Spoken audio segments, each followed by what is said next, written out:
The grand hall of Caer Dura was filled with the scent of roasted meat and powerful alphas, but for Maeve, it smelled like survival.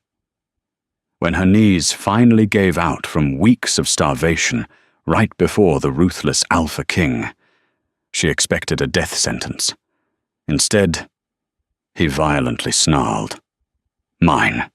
The winter of 1244 had been merciless on the lower castes of the Blackwood Pack.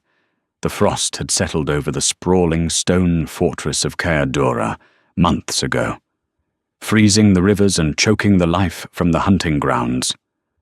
For the highborn wolves, the lords and ladies who dined at the Alpha King's table, the cold was merely an excuse to wear their finest furs. For the Omegas and the disgraced bloodlines, it was a slow, creeping death. Maeve belonged to the latter. The Sterling family name had once carried weight, but after her father's failed rebellion against the former king, their bloodline had been stripped of title, wealth, and basic pack protections.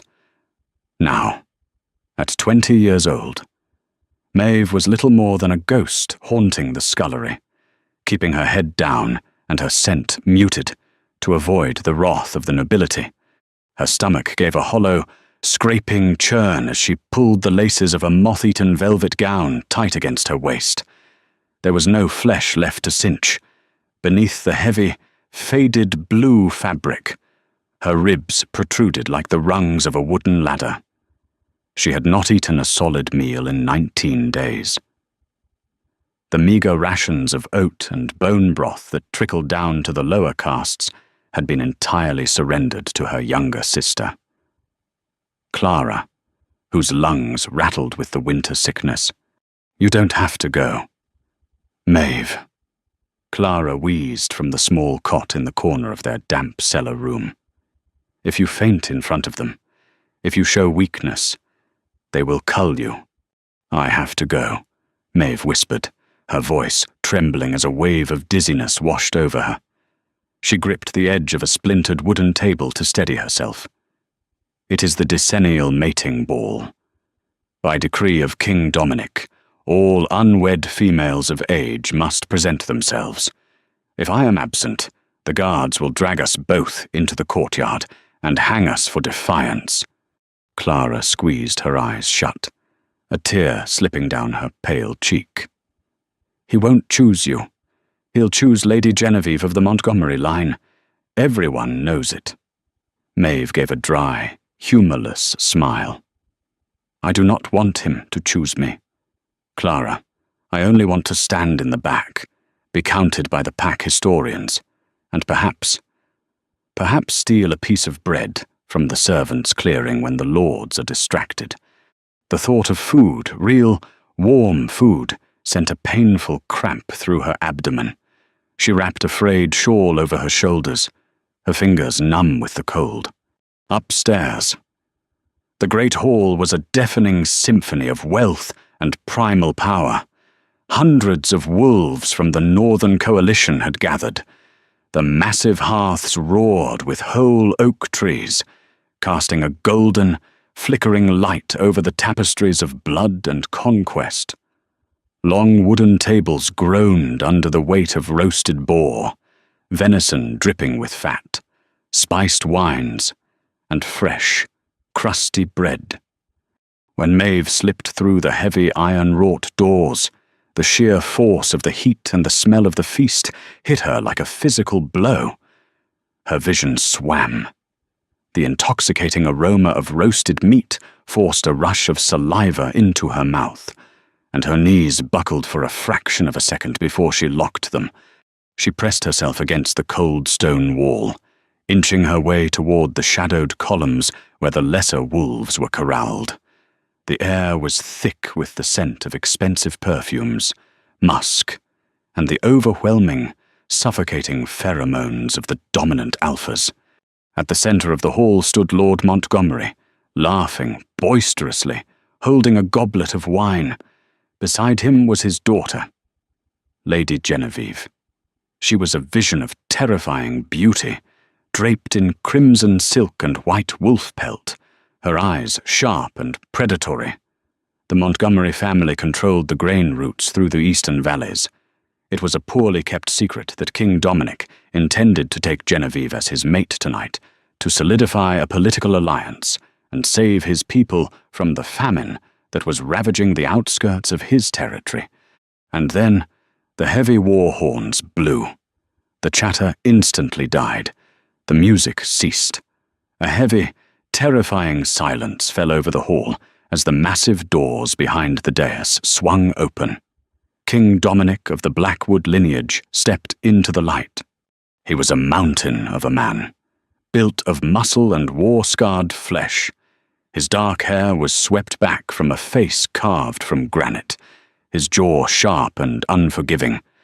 But it was his eyes that made the bravest warriors submit a piercing, unnatural gold that glowed with a feral, barely contained violence. He moved with the silent, deadly grace of an apex predator, his heavy black velvet cloak sweeping the stone floor. Behind him walked his beta, Silas, and the captain of the guard, Oric. Maeve's heart hammered a frantic rhythm against her brittle ribs. The sheer power radiating from the Alpha King was suffocating. It pressed down on her chest, demanding submission. For a starving, weakened wolf, standing upright in the presence of such dominance was an agonizing battle of willpower. "Let the presentation begin," Silas announced, his voice booming across the hall. The ceremony was a brutal display of pack hierarchy. The highest-ranking females stepped forward first, their auras flared, desperate to catch the king's attention. Dominic sat upon his iron-wrought throne, resting his chin on a massive, ringed fist. He looked profoundly bored, his golden eyes scanning the room with a cold, terrifying apathy. He was 30 years old, a veteran of the blood wars, and he viewed a mate not as a partner, but as a strategic necessity. Lady Genevieve stepped onto the dais. She bowed low, offering her neck in a display of calculated submission. The scent of wild roses and sharp cedar rolled off her. "My king," Genevieve purred, her voice carrying through the silent hall. "The Montgomery line offers its loyalty, and its blood, to the crown." Dominic's nostrils flared, taking in her scent. He did not smile. He simply nodded. "Noted. Lady Genevieve, step aside." Genevieve's smile faltered for a fraction of a second, a flash of pure venom in her eyes before she masked it and stepped back. The line moved on. For nearly an hour, women paraded before the throne. Maeve remained hidden in the back, her body trembling violently. The heat of the room was becoming unbearable. The heavy velvet of her old dress felt like lead. Her breathing grew shallow, ragged. The agonizing hunger that had gnawed at her for weeks was suddenly replaced by a terrifying numbness. The edges of her vision began to darken, turning a fuzzy, creeping black. Just a few more minutes, she told herself, biting the inside of her cheek until she tasted copper. Just let the historians write down the sterling name, and I can leave. "The lesser houses," Oric barked from the front. "Step forward into the light." The crowd of lower-class wolves parted. Maeve, clinging to the shadows, was suddenly thrust forward as the bodies around her moved toward the center aisle. She took one step. Her legs felt like they were moving through deep water. Up on the throne, Dominic suddenly stiffened. His golden eyes snapped open, wide and feral. A scent had just hit him, cutting through the suffocating perfumes, the roasted meat, and the sweat of his court. It was incredibly faint, buried under the smell of damp cellar and old fabric. But to his enhanced senses, it was like a lightning strike.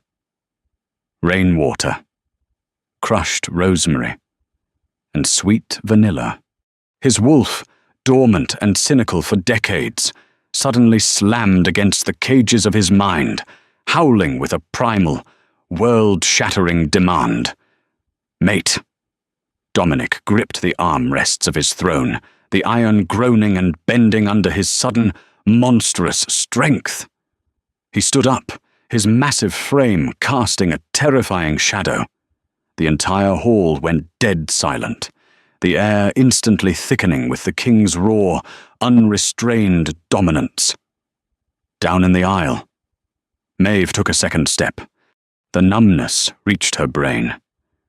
The deafening silence of the hall faded into a high-pitched ringing.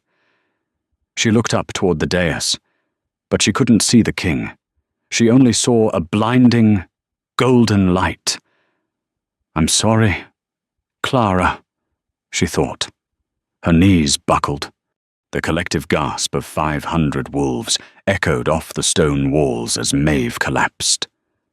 She didn't fall gracefully. She dropped like a stone, completely unconscious, her frail body plummeting toward the unforgiving flagstones. In the brutal society of the Blackwood Pack, weakness in front of the Alpha King was an immediate death sentence. To faint was to show you were unfit to survive. But Maeve never hit the ground. A blur of black velvet and terrifying speed tore through the center of the hall.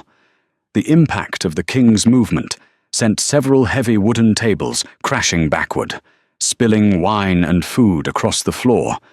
Before the crowd could even blink, Dominic was there. He had crossed 50 feet in a fraction of a second, dropping to his knees and catching the frail, unconscious girl against his broad chest, just inches before her skull would have cracked against the stone. The silence that followed was absolute. Lord Montgomery stepped forward, his face red with indignation. "My king, this is an outrage. A disgraced runt dares to soil the ceremony with her weakness. Let the guards drag this filth to the courtyard and—" A monstrous, ear-shattering roar ripped from Dominic's throat. It was not a human sound. It was the raw, vibrating snarl of a giant alpha wolf defending its territory. The sheer force of the sound wave forced half the room, including Lord Montgomery, to their knees in involuntary submission. "Speak another word," Dominic snarled, his fangs extending, his golden eyes glowing like twin suns in the dim light. "And I will tear your throat out with my teeth." The court was paralyzed with shock. The ruthless Alpha King, a man who had slaughtered entire rebel packs without blinking, was kneeling on the floor, cradling a disgraced, ragged Omega against his chest as if she were made of spun glass. Dominic looked down at the girl in his arms. She weighed nothing. As his large hand rested against her side, he felt the sharp, jagged edges of her rib cage protruding through the thin fabric of her dress. There was no fat, barely any muscle.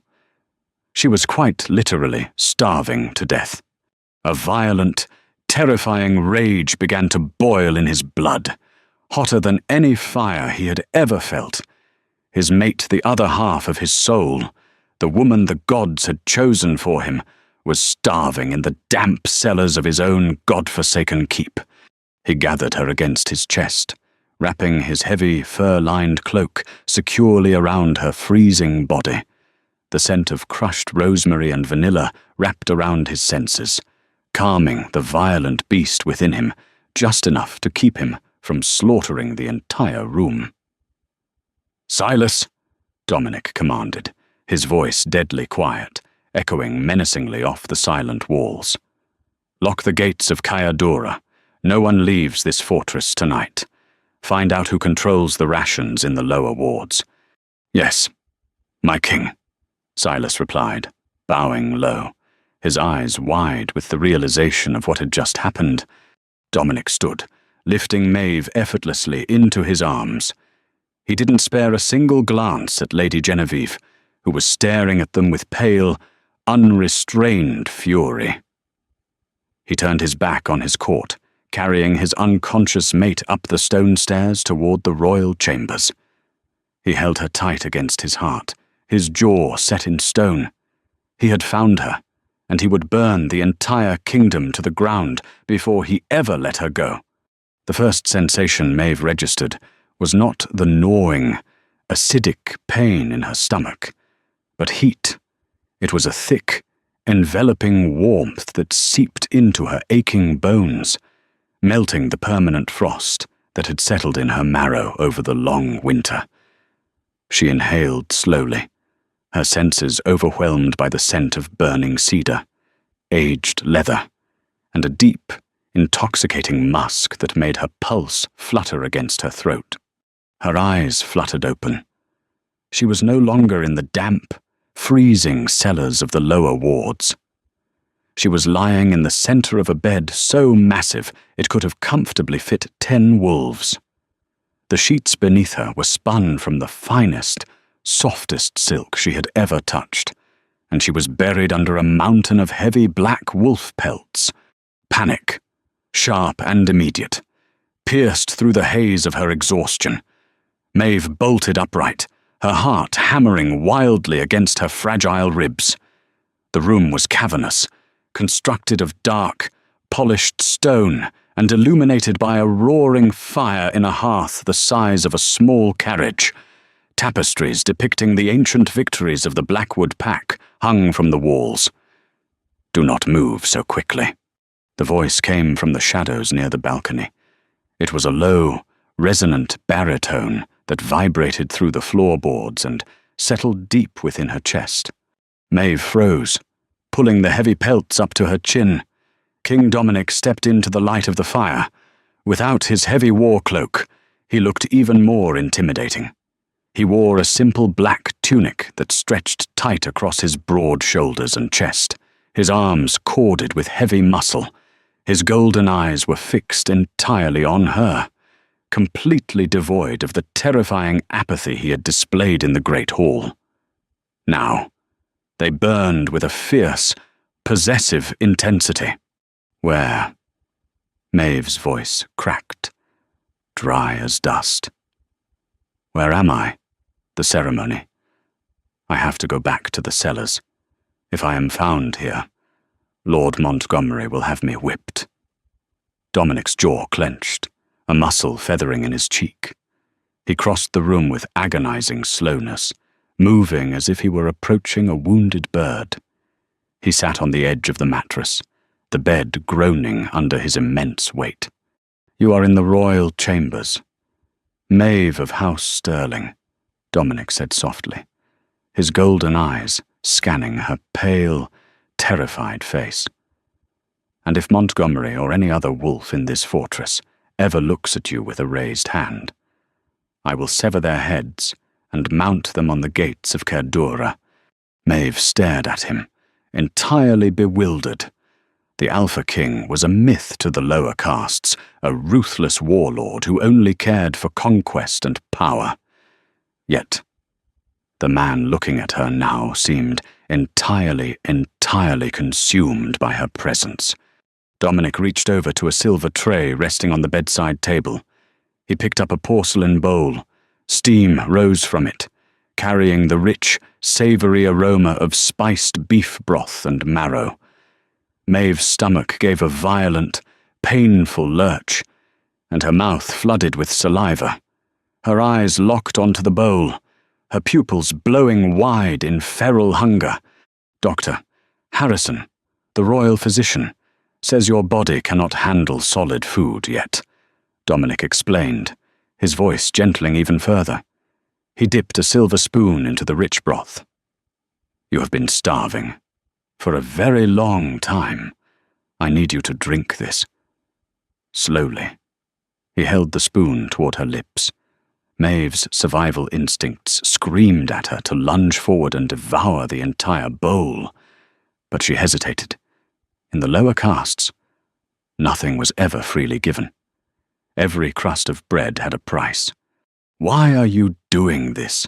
she whispered, her eyes darting from the spoon to his face. "I am a disgraced Omega. My father was a traitor." "Your father's politics mean nothing to me," Dominic murmured, closing the distance and pressing the edge of the spoon against her bottom lip. "You are my mate," the other half of my soul.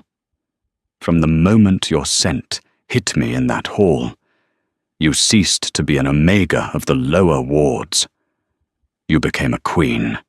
The word hung in the air, heavy and impossible. Mate. The sheer shock of the revelation forced her to part her lips, and Dominic slipped the warm, life-giving broth into her mouth. The taste was heavenly. It was the most incredible thing she had consumed in her entire life. A tiny, pathetic whimper escaped her throat, and she leaned forward, her pride entirely broken by her body's desperate need to survive. Dominic fed her with infinite patience, his golden eyes tracking every swallow, his chest rumbling with a deep, purring vibration that instinctively calmed her racing heart. He fed her until the bowl was empty, then set it aside, gently wiping a drop of broth from her chin with his thumb. More, Maeve rasped, her hands shaking as she clutched the furs. In an hour, Dominic promised, brushing a tangled lock of brown hair from her forehead. His touch was incredibly warm. If you eat too much now, you will become violently ill. Suddenly, the haze of hunger lifted just enough for reality to crash back down upon her. Clara, Maeve gasped, scrambling backward against the headboard. My sister Clara. She is still in the cellar.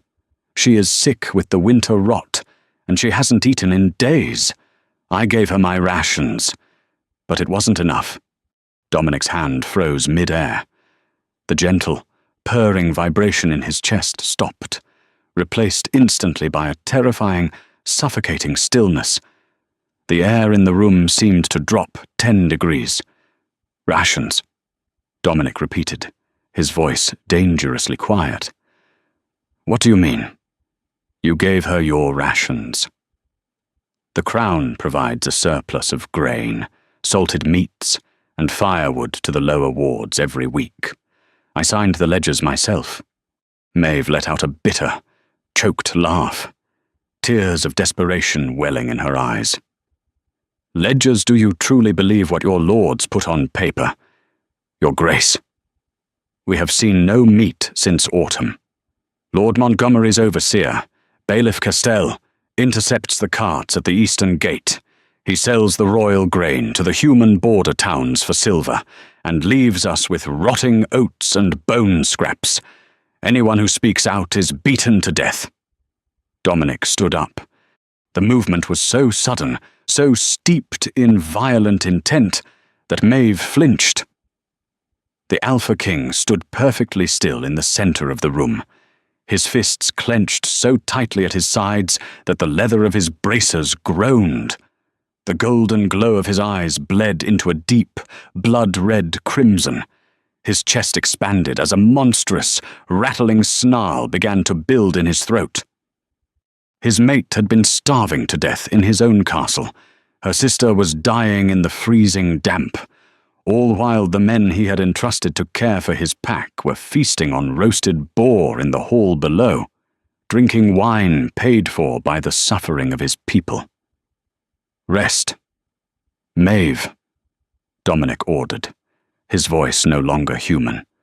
It was the absolute, dominating command of the Alpha, echoing with the promise of slaughter. No one will harm you here. I have a kingdom to purge. The great hall was in a state of chaotic uproar. The mating ball had ground to a halt the moment King Dominic carried the unconscious Omega away. Now, the high-born wolves clustered in furious, whispering groups. At the center of the dais, Lord Montgomery slammed his silver goblet onto the wooden table, sloshing wine over the polished wood. "It is a humiliation," Montgomery roared, his face purple with rage. Beside him, Lady Genevieve stood with her arms crossed, her beautiful face twisted in a vicious sneer. The king's mind is clouded. He cannot claim the spawn of a traitor as his queen. The decree of purity clearly states that tainted bloodlines cannot sit upon the Iron Throne. I agree, Lord Montgomery, said Lord Faulkner, a sneering alpha from the western plains. "We must demand the girl be cast out into the winter woods. The king will come to his senses once the distraction is removed." "Is that so?" The voice cracked like a whip of thunder over the hall. The heavy oak doors leading to the royal stairwell slammed open, shattering against the stone walls with a deafening crack. King Dominic stood in the threshold. He had not bothered to put his royal cloak back on. He was stripped down to his black tunic and trousers, his hands bare, his eyes blazing with a feral, terrifying red light. He did not look like a king coming to negotiate with his court. He looked like an executioner. Behind him walked Silas, the beta, whose face was grim and pale, and beside Silas, leaning heavily on the beta's arm, was a fragile, coughing teenage girl wrapped in a heavy, expensive woolen blanket. Clara. The silence that fell over the hall was absolute and suffocating. The sheer pressure of Dominic's killing intent forced several lesser alphas to instantly drop to their knees, gasping for breath. Dominic walked slowly down the center aisle, his boots echoing on the stone. He did not stop until he was standing 10 feet away from Lord Montgomery. "You speak of the decree of purity. Montgomery," Dominic said, his voice terrifyingly calm. "You speak of tainted bloodlines. Yet, my beta has just returned from the lower wards. He found my mate's sister, Clara, dying of frost rot in a room with no firewood and no food." Montgomery puffed out his chest, though a bead of sweat rolled down his temple. "The lower castes are entirely responsible for their own squalor, my king. They are lazy. We provide them with the crown's rations." "Silas," Dominic interrupted. The beta stepped forward, dropping a heavy, leather-bound book onto the stone floor at Montgomery's feet. "The private ledgers of Bailiff Castell, my king, found hidden in his quarters. They detail exactly how much royal grain and meat was sold to the human settlements at the border. Castell confessed to everything before I snapped his neck. He confirmed that every ounce of silver went directly into Lord Montgomery's private vaults." Genevieve gasped, stepping back from her father. Montgomery's face drained of all color. The surrounding lords, sensing the shift in power, instantly took a step away from the disgraced nobleman. "Treason," Dominic whispered, the word echoing through the silent hall. "You starved my people. You built your wealth on the bones of pups and omegas, and worst of all..." Dominic took a slow, menacing step forward, his fangs fully extending. "You starved my mate, my king." "Wait!" Montgomery shouted, dropping his wine goblet and beginning to shift, his bones cracking as he desperately tried to call upon his wolf to defend himself. He was too slow. Dominic moved faster than the human eye could track. There was a blur of motion, a sickening crunch of bone, and a choked, gurgling gasp. When the court blinked, King Dominic was standing behind Lord Montgomery. Montgomery's massive body stood frozen for a second before collapsing heavily onto the stone floor, his neck broken, his eyes wide and staring at the vaulted ceiling. A chorus of terrified screams erupted from the noblewomen. Genevieve fell to her knees, weeping in pure terror, pressing her forehead against the floor in absolute submission. The entire hall, hundreds of the most powerful wolves in the Northern Coalition, dropped to their knees, exposing their necks to the Alpha King. Dominic stood over the body of the traitor, breathing heavily, the red slowly fading from his eyes, replaced by the brilliant, glowing gold of the reigning monarch. "Hear me," Dominic commanded, his voice ringing with absolute, undeniable authority. "The old laws are dead. The caste system is broken. From this night forward, there are no lower wards. There are no disgraced bloodlines. Any wolf who hoards food, Any wolf who raises a hand against a weaker pack member will meet the exact same fate as Montgomery. He turned his gaze to the trembling lords. My mate is Maeve of House Sterling. She is your queen, and her word is my word, up in the royal chambers. Maeve stood, leaning against the heavy wooden door, having dragged her weakened body out of bed to listen to the echoes from the hall below. Tears streamed down her face, not of sorrow, but of profound, overwhelming relief.